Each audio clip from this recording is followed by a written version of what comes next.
여러분 누군가에게 아주 정성스러운 선물 드리기 위해서 준비해 본 적 있으시죠?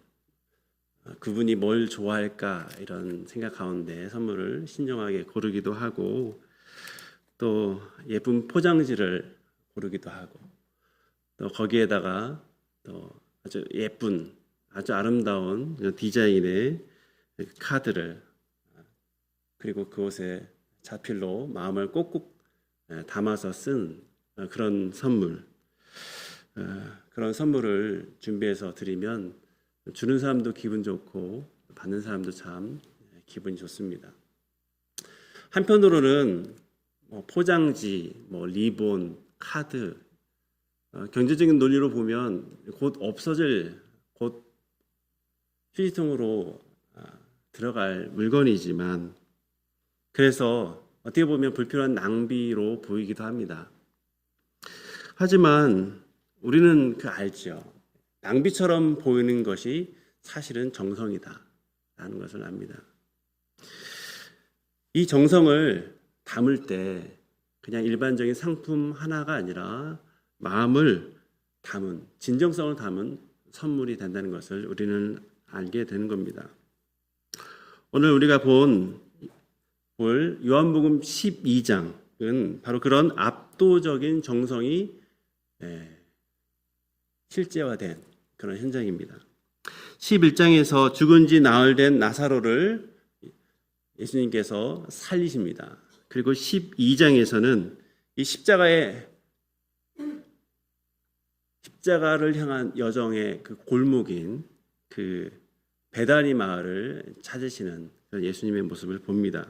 그리고 이곳에서 한 여인을 만나게 되고 이 여인을 통해서 과연 진정한 헌신이 무엇인지에 대해서 우리는 배울 수 있는 것입니다.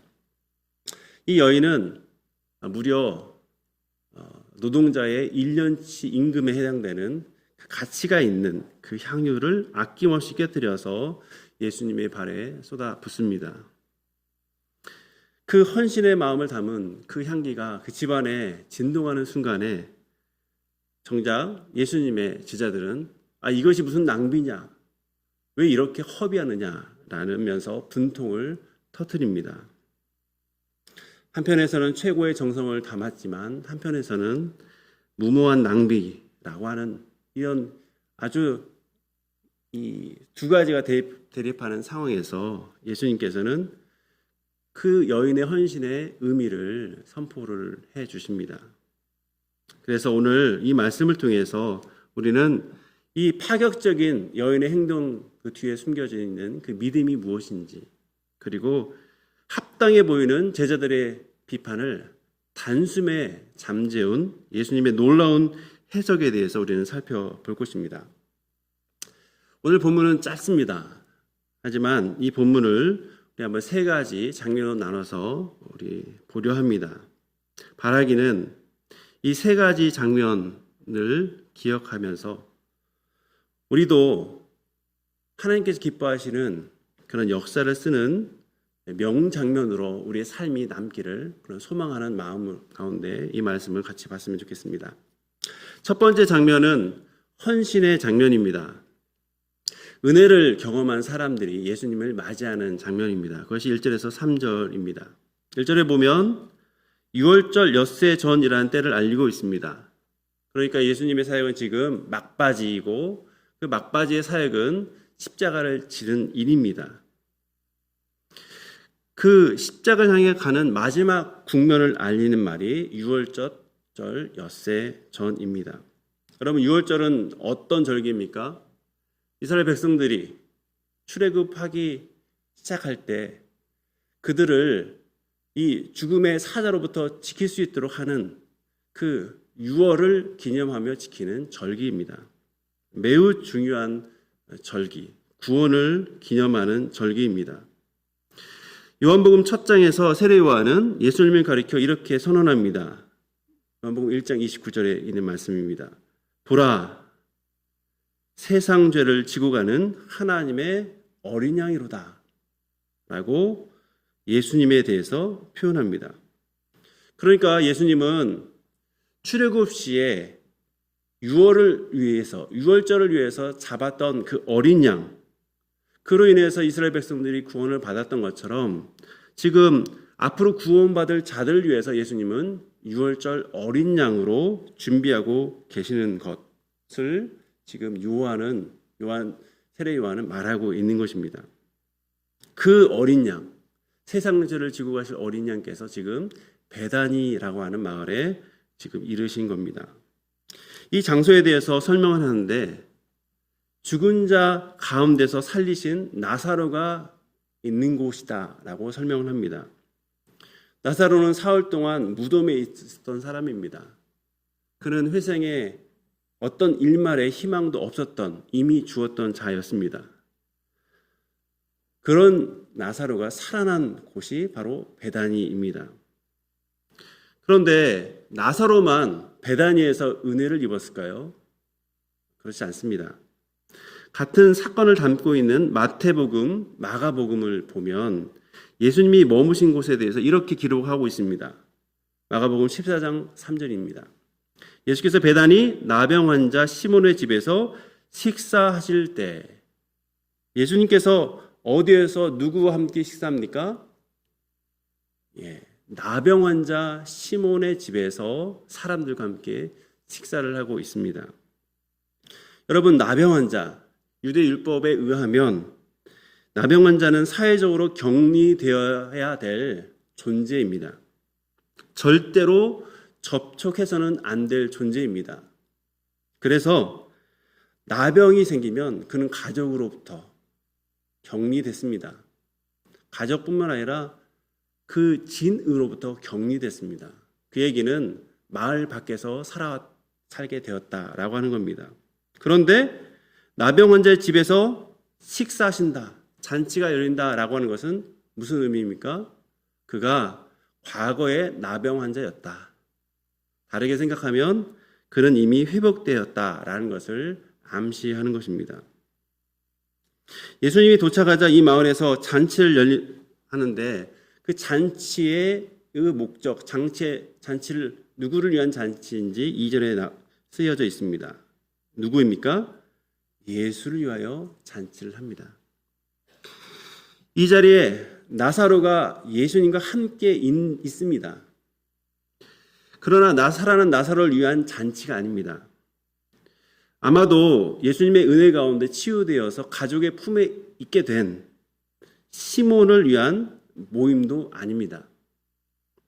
기적을 행하신 분을 위한 잔치, 회복시키시고 생명을 얻게 하는 분, 바로 예수님을 위한 잔치 자리가 바로 베다니에 있는 잔치의 시작이 됩니다.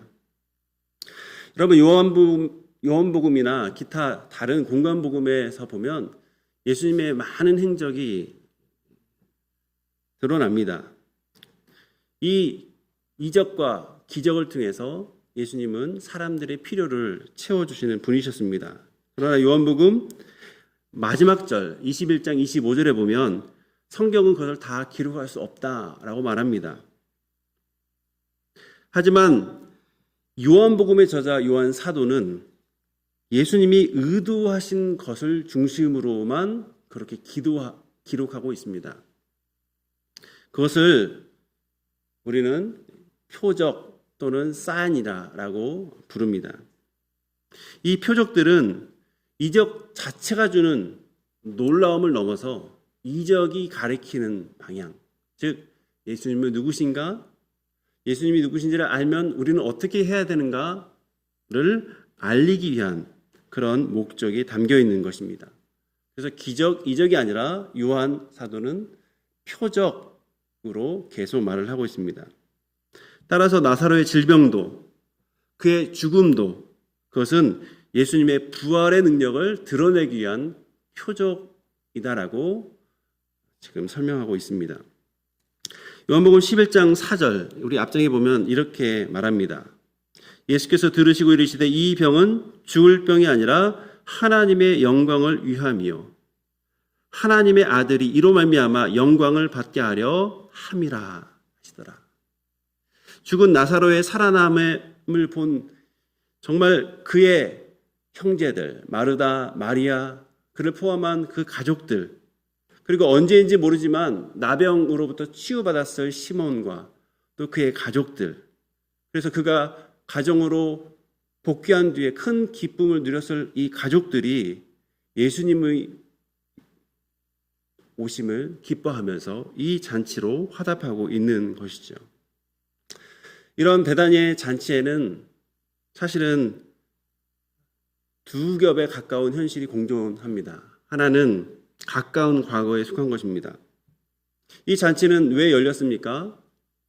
그들의 치유와 그들의 되살아남을 기억하면서 그것을 주도했던 주님을 향해서 감사하고 그 기쁨을 나누는 자리였습니다. 그 중에는 11장 27절 마르다의 신앙 고백이 나와 있습니다. 주여 그러하여다. 주는 그리스도시요 세상에 오시는 하나님의 아들이신 줄을 내가 믿나이다. 예수님께서 어떤 분이신지를 마르다는 이렇게 고백했고, 그 마르다는 지금 이 잔치 자리에서 지금 분주하게 일을 하고 있습니다.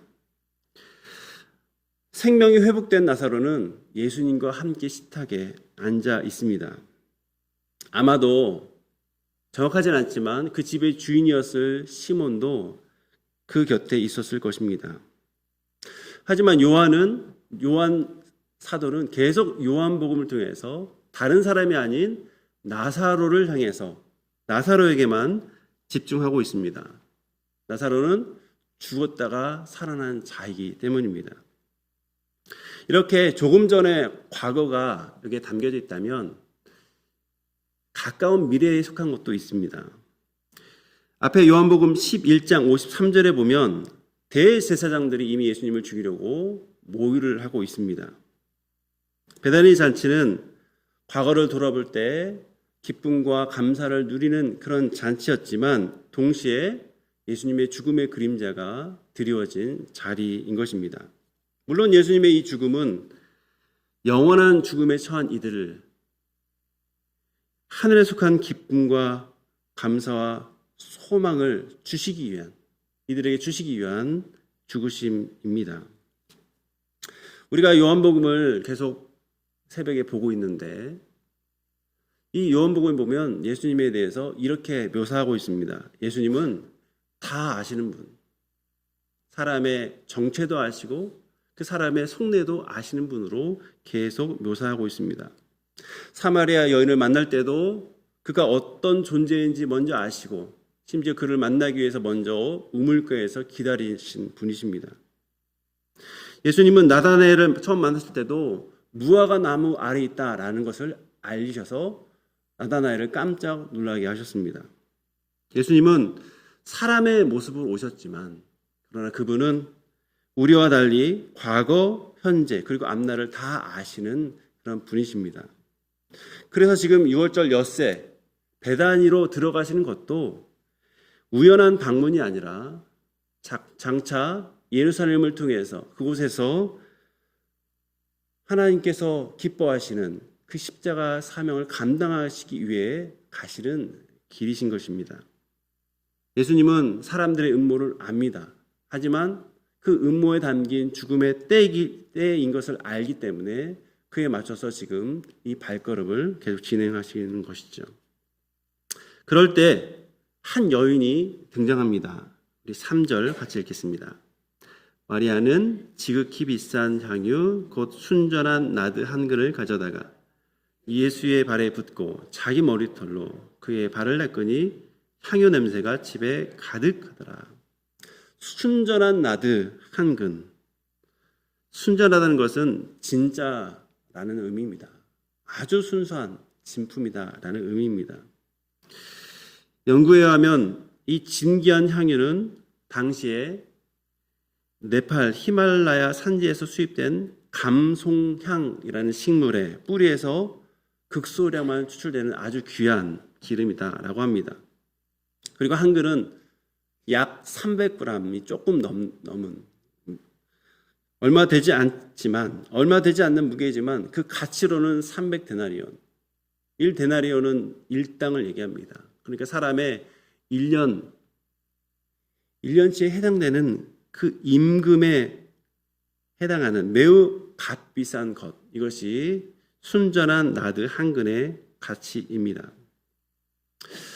이 향유는 그 가치를 볼 때 너무나 고가이기 때문에 마리아 개인이나 가정이 오랫동안 간직한 중요한 재산일 수도 있습니다. 또는 마리아 개인을 위한 혼수품일 수도 있습니다. 어쩌면 위기 상황을 대비해서 마련한 공동 자산일 수도 있습니다. 아무튼 이 고급 향유는 쉽게 구입하고 그래서 쉽게 쓰기도 참 어려운 그런 물건의 하나였습니다. 중요한 것은 이 향유는 매우 귀한 가치를 지닌 것이다 라고 하는 겁니다. 그런데 마리아가 그 향유를 예수님의 발에 붓습니다. 오늘 본문은 병행 본문입니다. 마태복음 26장, 마가복음 14장에서 이 향유를 예수님께 붓는 장면이 동시에 등장합니다. 거기에 보면 예수님의 머리에 향유를 부었다라고 기록하기도 합니다. 예수님께서는 이 여인의 향유를 한편으로는 자신의 몸에 부었다라고 그렇게 묘사하기도 합니다. 그런데 요한복음에서는 마리아 이름도 밝히면서 그 마리아가 예수님의 발에 향유를 붓고 자신의 머리털로 닦았다라고 묘사를 하고 있습니다. 그렇다면 예수님은 그 예수님의 머리뿐만 아니라 발끝까지 향유가 부어진 상태였을 것입니다.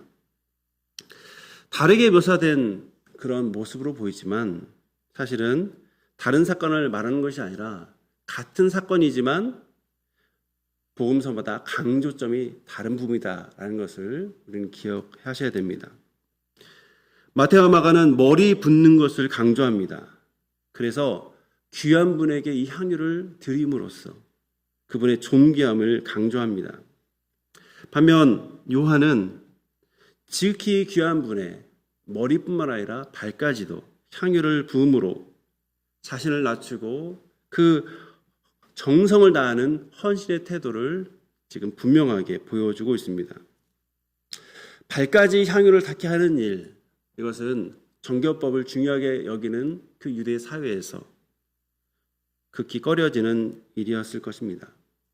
하지만 그 발까지도 세심하게 닦는, 자기 머리털로 닦는 이 마리아의 행위는 이것이 단순한 섬김이 아니라 스스로를 낮추고 주님 앞에 엎드린 지극한 섬김의 표현이라는 것을 우리에게 보여주고 있죠. 더구나 그 예수님의 발을 닦는데 무엇을 사용합니까? 자신의 머리털을 사용합니다. 고대 유대 사회에서 여인의 머리카락은 여자로서 뽐낼 수 있는 것 중에 하나였습니다. 그 긴 머리를 가지고 뽐내었죠. 그래서 사도 바울은 고린도전서에서 여인의 긴 머리는 영광이다 라고 표현하기도 합니다. 자랑이자 영광이 될 수 있는 그 머리카락, 그것을 가지고 예수님의 발에 향유를 바르도록 지금 사용하고 있는 장면, 이것이 오늘 본문에서 드러내고 있는 아주 독특한 장면입니다. 그러면 마리아는 왜 이런 일을 했을까요? 왜 그는 이런 독특한 일을 했을까요? 잘 보면 그의 가정도 마리아의 이런 독특한 모습에, 독특한 섬김 모습에 어떤 토를 다는 부분이 없습니다. 아마도 조금 전에 그 오빠 나사로가 예수님의 놀라운 능력을 통해서 다시 살아나는 것을 경험했기 때문일 것입니다. 마리아가 그것을 경험한 이후 그 마음을 담아서 이렇게 표현하는 것은 그 가정에게는 너무나 자연스러운 일로 보였던 것 같습니다. 사실 이 본문을 보면서 이런 행동을 한 마리아의 신앙 고백은 어떨까라고 많이 생각을 해봤습니다. 그런데 본문을 찾아보고 또 다른 병행 본문도 찾아보면 마리아의 말이 나오지 않습니다. 그의 신앙 고백이 나오지 않습니다. 하지만 그 언니 마르다의 신앙 고백은 나옵니다. 그 언니 마르다의 신앙 고백은 무엇입니까? 11장 27절입니다. 주는 그리스도시요 세상에 오시는 하나님의 아들이신 줄 내가 믿나이다. 너무나 긴밀한 관계였을 서로 이 관계 속에서 예수님은 그리스도이시다. 하나님의 아들이시다라고 하는 이 믿음이 아마도 공유되어 있었을 것입니다. 예수님을 진정한 그리스도시고 또 세상에 오시는 하나님의 아들로 여겼기 때문에 더군다나 조금 전 죽은 자를 살리는 예수님의 능력을 보았기 때문에 지금 마리아는 마음을 담아서 겸손하면서도 이런 창의적인 방식으로 이 잔치자리에서 예수님에 대한 섬김을 드러내고 있는 것입니다. 그렇다면 한번 생각해 볼 부분이 있습니다. 여러분, 이 놀라운 상상력을 발휘해서 헌신을 나타낸 그 여인이 지금 예수님께 향유를 부을 때 과연 예수님의 죽음을 예측하고 향유를 부었을까요? 여러분 어떻게 생각하십니까? 여러분 지금 잔치 자리입니다. 기쁨의 자리입니다. 감사의 자리입니다. 그 자리에서 예수님의 죽음을 예비하는 그 향유를 바른 일을 한다. 이것은 사실 저 개인적으로는 납득하기가 어렵습니다. 이거는 일반적인 상상력을 훨씬 뛰어넘는 일이죠. 잔치 자리에서 장례를 생각한다. 물론 성경은 마리아가 어떤 생각을 가지고 이런 행위를 했는지 명확하게 말하지는 않습니다. 실제로 예수님의 장례를 예상하고 이런 일을 행할 수도 있습니다. 진실은 천국에서나 아마 확인 가능할 것입니다. 하지만 본문의 이 흐름을 보면 예수님의 장례를 생각하고 향유를 부었다라고 보기는 사실 어려울 듯합니다. 다만 앞에서 말씀드린 대로 마르다의 고백처럼 그 역시도 예수님을 그리스도시고 살아계신 하나님의 아들로 온전히 믿었기 때문에 그것을 기뻐하고 감사하는 그 자리에서 그 신앙 고백을 나타내기 위해서 이런 과감한 행동을 한 것으로 보입니다. 여러분, 예수님은 모든 것을 아시는 분이십니다. 우리는 마리아의 말이 없었기 때문에 그가 이런 헌신을 한 의도를 추측할 수밖에 없습니다. 하지만 마리아의 행위가 강차 무엇과 긴밀하게 연결되는지에 대해서 예수님은 잠시 후에 제자들에게 말씀해 주십니다. 이 마리아의 헌신을 통해서 그 향유 냄새가 집안 가득하게 됩니다. 집안에서 이 잔치로 분주한 그런 상황에서 아마 서로 기쁨으로 대화를 나누고 또 음식을 나누면서 시끌벅적한 상황에서 갑작스럽게 이런 좋은 냄새가 나는 상황 가운데서 사람들은 순간 집중했을 것입니다.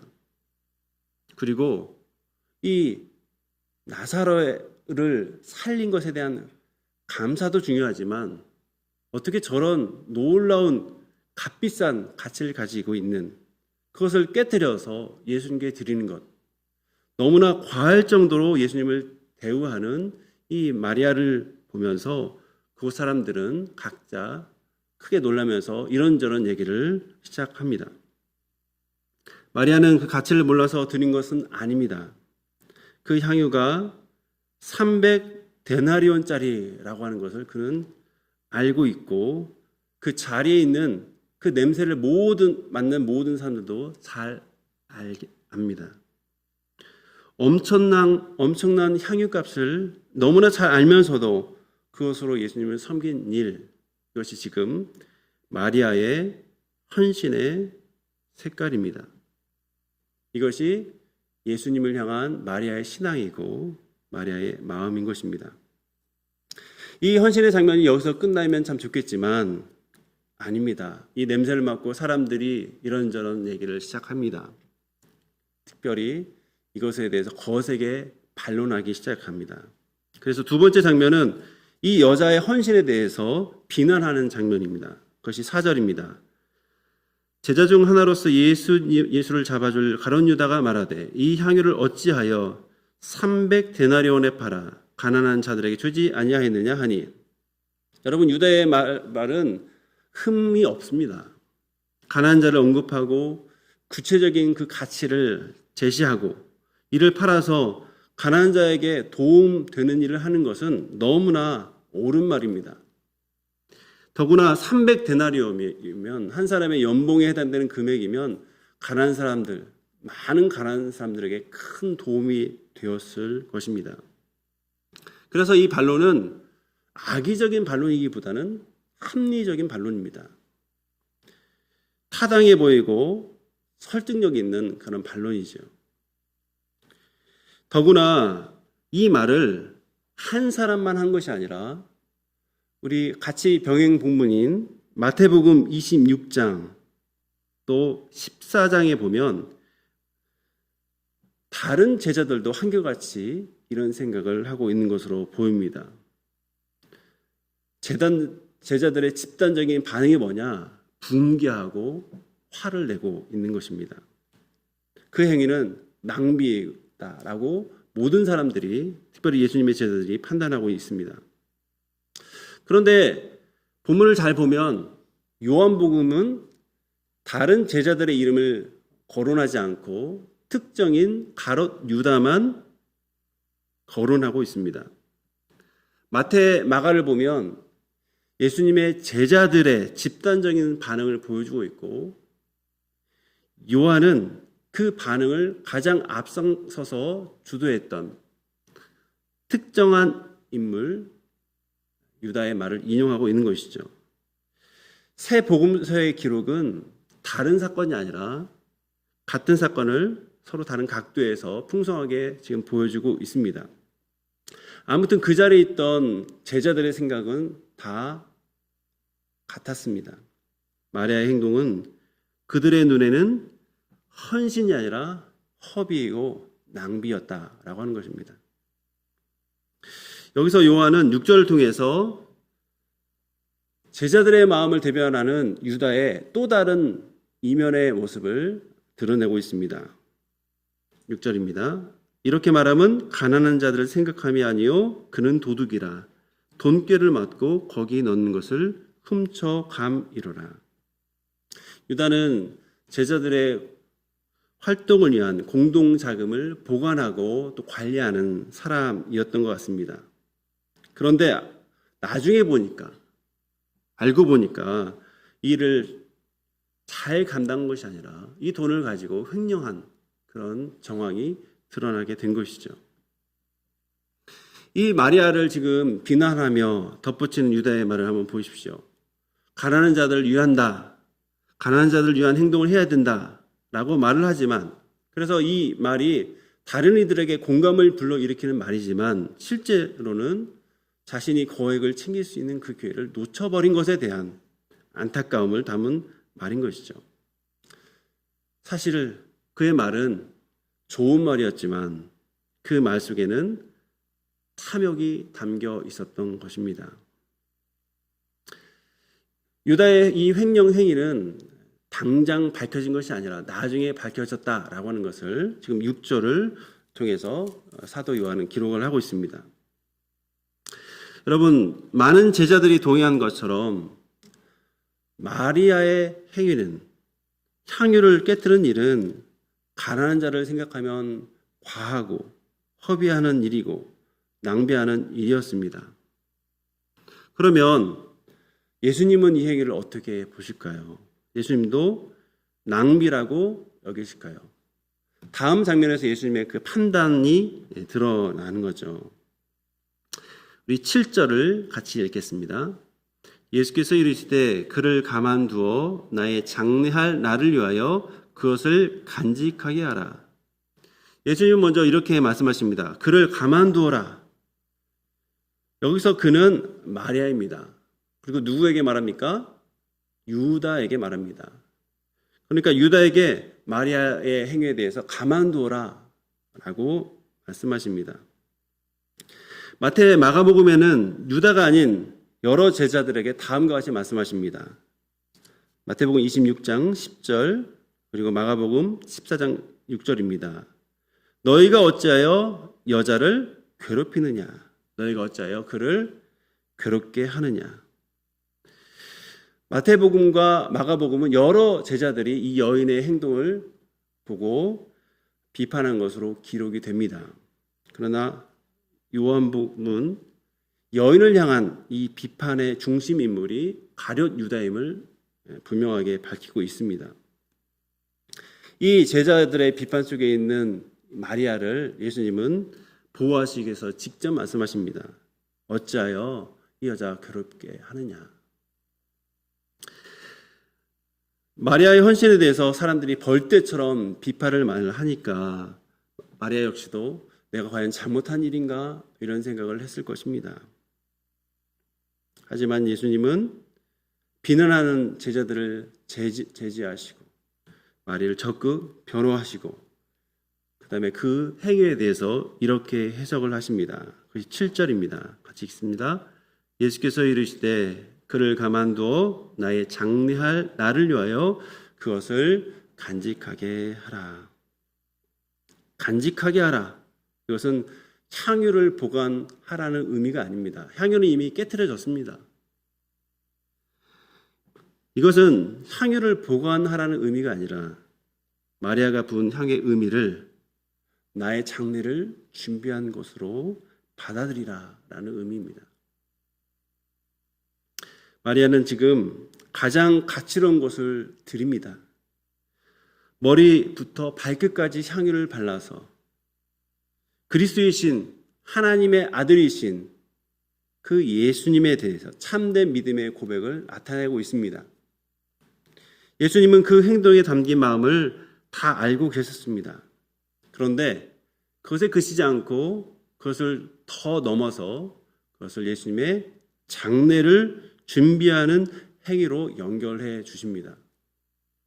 즉, 곧 있을 십자가를 통한 구속 역사에 이 여인의 행위를 붙이시는 것이죠.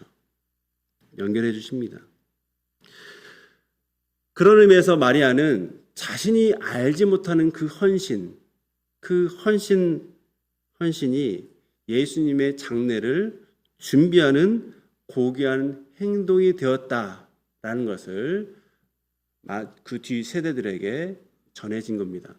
사실상 마리아는 자기도 알지 못한 사이에 예수님을 위한 고귀한 행동을, 특별히 장례를 위한 고귀한 행동을 한 것으로 여겨지는 것이죠. 그래서 마태복음 26장 13절은 이렇게 말합니다. 내가 진실로 너에게 이르노니 온 천하에 어디서든지 이 복음이 전파되는 곳에서는 이 여자가 행한 일도 말하여 그를 기억하리라. 제자들은 낭비라고 경솔한 행위라고 비난합니다. 반면 예수님께서는 이 여자의 행위를 장례 준비다라고 해석을 해 주십니다. 사람들은 이것은 옳지 않은 행위다, 낭비다라고 그렇게 말하지만 예수님은 이 마리아의 이 귀한 헌신을 예수님의 십자가를 향한 십자가의 그 구속에 관련된 아주 중요한 사건과 연결시켜 주신 거죠. 마리아는 사람들의 평가와 달리 예수님 눈에 볼 때는 아주 의미 있는 헌신이었다. 헌신을 한 사람이다 라고 지금 평가해 주신 겁니다. 이것이 우리에게 매우 귀중한 교훈이 됩니다. 사실 우리는 우리의 마음을 다해서 정성을 다해서 주님의 영광을 위해서 뭔가를 합니다. 그것을 통해서 우리는 하나님께 영광을 돌리길 원합니다. 그런데 더 감사할 것은 내가 하는 이 행위가 하나님께서 인정하는 행위가 될 때 그것은 주님께서 인정할 때 그것은 사람들의 눈에는 그렇게 보일 수 없지만 그러나 하나님께서 받아주시는 헌신이 된다라는 것이죠. 예수님은 지금 마주할 미래의 내용을 가지고 그 일이 닥치기 전 마리아가 벌인 이 헌신에 그 더 깊은 의미를 담아 해석을 해 주시고 있습니다. 그리고 마지막 8절을 보면 가난한 자들은 항상 너희와 함께 있거니와 나는 항상 있지 아니한다 라고 말씀하시면서 신명기 15장 11절 땅에 언제든지 가난한 자가 그치지 않겠으므로 내 손을 그칠지라 라고 하시는 이 말씀을 가지고 가난한 자 돌보니 계속되어야 된다 라고 지금 말을 하시면서 동시에 지금 이 마리아의 헌신과 예수님을 향한 사랑이 예수님께서 구약에서 하나님을 사랑하고 이웃을 사랑하는 그 헌신과 결코 대치되는 모습이 아니다라고 말씀하고 있습니다. 하나님과 이웃에 대한 사랑, 하나님께 헌신하는 거고 이웃을 위한 섬김은 분명 주님께서 기뻐하신 일입니다. 그러나 지금 이 상황에서 마리아의 행동을 하는 이 상황에서는 나는 항상 잊지 않는다라고 하면서 예수님의 죽음을 앞둔 상황에서 어떤 선택을 하는 것이 주님이 기뻐하시는지에 대해서 지금 말씀하고 있습니다.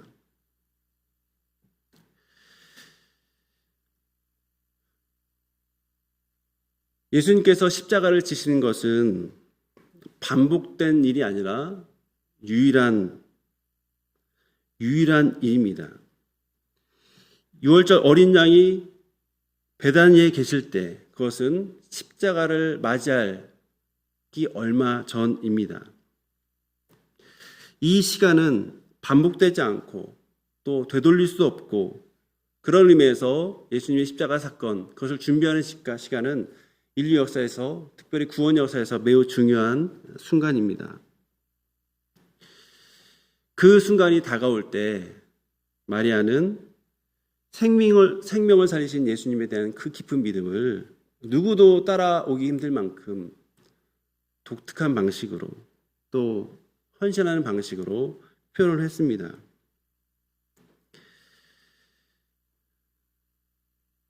그가 드린 향유의 값을 그가 모르는 것이 아니라 알고서도 드렸습니다. 그래서 마가복음은 14장 8절에서 이렇게 기록을 하고 있습니다. 그는 힘을 다하여 내 몸에 향유를 부어 내 장례를 미리 준비하였다라고 말씀하고 있습니다. 마태복음 26장 10절에는 또한 이렇게 말씀하십니다.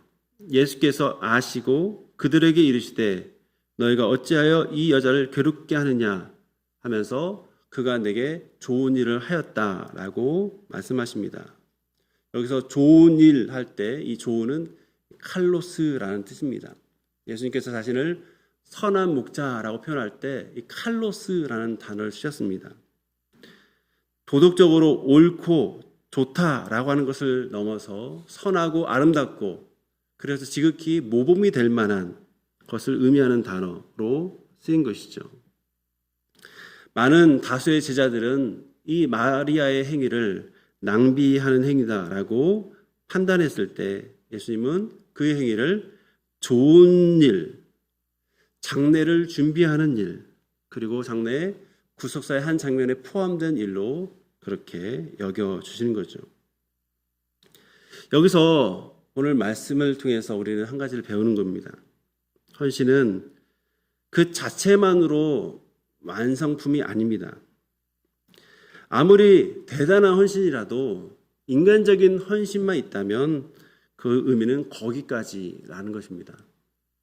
하지만 이 헌신이 주님의 마음에 닿고 주님이 기뻐하시는 그 자리 안에 놓을 때 그 의미는 한층 깊어지고 넓어지고 풍요로워지는 것입니다. 마리아는 분명 사랑하는 마음으로 예수님을 그리스도시요 하나님의 아들로서 존귀하게 여길 대상으로서 생각하고 예수님께 향유 옥합을 깨뜨려 드렸습니다. 하지만 예수님은 그의 행동을 단순히 마음을 드리는 행동을 넘어서 예수님의 죽음을 준비하는 장례로 포함을 시켜주시는 겁니다. 그래서 마리아 헌신은 개인의 헌신으로 끝나지 않고 복음의 역사 속에서 영원히 기록될 헌신, 예수님을 향한 헌신의 모범으로 그렇게 지금도 전해 내려오게 되는 것입니다. 헌신의 가치는 내가 얼마를 들었냐라고 하기보다는 결국 주님이 그것을 어떻게 받아주셨느냐라는 것에 달려 있습니다. 그리고 우리의 마음을, 우리 정성을 다해 드릴 때 주님은 흔쾌히 그 헌신을 기쁘게 받아주시고 또한 좋게 해석해 주시는 분입니다. 김춘수 시인의 꽃이란 시에 이런 구절이 있습니다. 내가 그의 이름을 불러주었을 때 그는 나에게로 와서 꽃이 되었다. 이름을 불러주기 전까지는 하나의 몸짓에 지내지 않았지만 이름이 불리는 순간 비로소 의미 있는 존재가 되었다는 고백을 담고 있습니다. 그런데 이것이 마리아의 헌신과 예수님의 인정에도 담겨져 있습니다. 사람들은 그것을 낭비라고 합니다.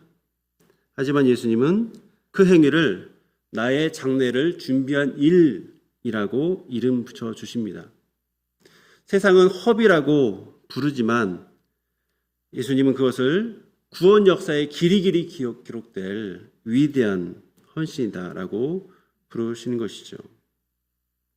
헌신은 내 손에서 완성이 되는 것이 아니라 주님이 받으시고 그 가치의 이름을 붙여주실 때 비로소 완성되는 것을 이 내용을 통해서 우리는 배우게 됩니다. 말씀을 마무리하면서 우리에게 스스로 한번 세 가지 질문을 한번 던져보기를 원합니다. 우리는 값을 알고서도 기꺼이 드리고 있는지, 마리아는 300데나리온의 그 가치를 알면서도 예수님의 가치가 그 가치보다 더 크기 때문에 기꺼이 그것을 드렸습니다. 알면서도 드리는 진짜 사랑을 그는 표현을 했던 것입니다. 우리는 합리적이고 이치에 맞는 것이라는 세상적인 그 계산기를 가지고 있습니다. 근데 그것을 과연 주님 앞에서조차 가지고 있는지 우리가 한번 생각해 봤으면 합니다.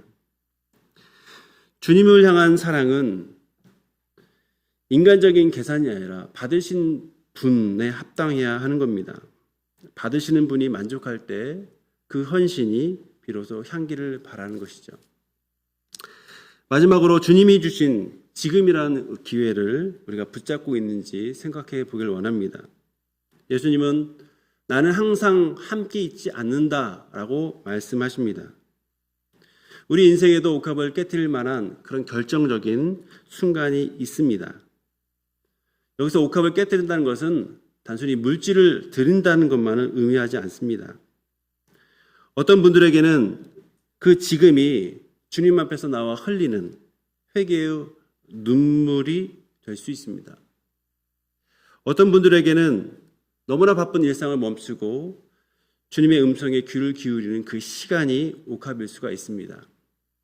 또 어떤 분들에게는 공동체를 위해서 내 고집과 아집을 내려놓는 그 겸손, 그것이 마리아의 향유보다 더 진한 냄새를 풍기는 그런 헌신이 될 수 있습니다. 물질의 많고 적음이 아니라 지금 내게 가장 소중한 것을 주님 앞에 내려놓는 그 마음을 주님께서는 찾으시고 계십니다. 여러분이 주님 앞에 드리는 이름 없는 봉사, 남몰래 흘리는 눈물과 기도, 세상이 낭비라 부르는 그 작은 정성, 주님께서 결코 잊지 않으십니다. 세상이 무엇라 부르든 상관없습니다. 주님께서 여러분의 헌신에 사랑이라는 그 이름을 붙여주시고 복음이 전파되는 곳마다 기억되리라 라고 축복해 주신다면 사실은 그것만으로도 충분할 것입니다. 바라기는 오늘 우리가 깨트릴 옥합의 향기를 통해서 우리 삶의 자리마다 회복을 넘어서 생명의 복음이 선포되는 그런 놀라운 일들이 일어나기를 바랍니다. 기도하겠습니다. 오늘 말씀을 생각하면서 하나님, 제게 가장 소중한 것, 그것 주님께 기꺼이 드릴 수 있도록 하여 주옵소서. 나의 헌신, 세상에는 낭비로 보이지만 주님이 받으시면 하나님의 나라를 위한 명장면이 되기를 원합니다. 주여, 저의 헌신을 받아달라고 우리 한번 간절히 기도하도록 하겠습니다. 하나님 아버지, 마리아의 향유가 낭비가 아니고 주님께서 받으신 거룩한 헌신임을 보게 하시니 감사합니다. 우리가 값을 모르면서 주님께 드리는 것이 아니라 값을 알면서도 그 값보다, 그 가치보다 더 귀한 주님께 신앙을 고백하고 그분을 향해서 더 감사를 표현하는 주님의 사람 될 수 있도록 도와주옵소서. 우리는 우리 자신을 사랑하고 내가 사랑하는 것을 더 사랑하는 모습이지만, 그러나 아끼지 않고 우리에게 내어주시는 그 주님을 기억하며 주님께 합당한 헌신을, 사랑을, 감사를 드릴 수 있도록 하여 주옵소서. 주님, 보이는 결과보다 주님께서 기뻐하신 것을 구하는 삶을 살아갈 수 있도록 도와주옵소서. 주님, 우리에게 주어진 그 시간 헛되지 않게 보내주시고 반드시 순종해야 될 그 일들을 미루지 않는 삶을 살아갈 수 있도록 도와주옵소서. 주님이 계실 때 주님을 더 사랑하게 하시고 그 주님이 맡기신 일들을 잘 감당함으로 우리의 작은 헌신이 하나님의 나라를 위한 이익가 될 수 있도록 주님 도와주옵소서. 하나님 아버지, 우리의 헌신이 주님께서 받으시는 헌신 될 수 있도록 주께서 마음을 열어주시고 우리도 그 주님의 기쁨에 참여할 수 있도록 도와주옵소서. 보이는 결과보다 보이지 않지만 주님께서 기뻐하실 것을 기대하며 날마다 주님께 더 나아가는 복된 성도의 삶을 살아갈 수 있도록 도와주옵소서. 특별히 주님을 더 사랑하고 주님께서 맡겨주신 그 일들을 감당할 때 우리의 이 작은 헌신을 통해서 하나님의 나라가 확장되게 하여 주시고 우리의 삶 역시 향유 냄새가 그 방에 가득했던 것처럼 주님의 향기로 가득한 삶이 되게 도와주옵소서. 예수님의 이름으로 기도합나이다. 아멘.